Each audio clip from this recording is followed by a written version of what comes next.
We're trying to find values for the provincial tax and the national tax. I'm letting the M be the number of members in the household. I is the income. So it tells me the provincial tax is 10%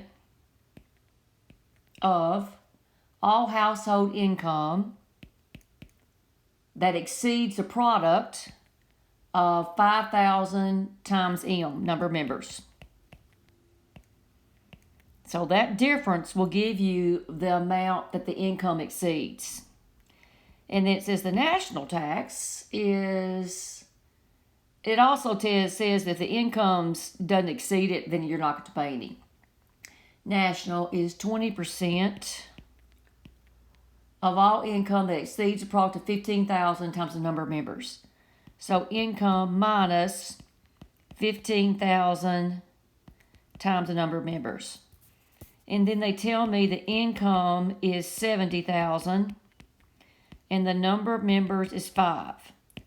So let's calculate provincial tax. That's going to be 10%, and that's going to be 70,000 minus 5,000 times M, 5. That's going to be 0.1 times 70,000 minus 25,000, which is 45,000. And that will give you a tax of 4,500.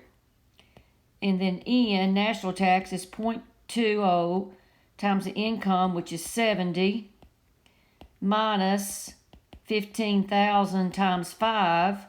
15,000 times 5 is 75,000, so the income did not exceed. So this tax will be 0. Provincial is 4,500, national is 0.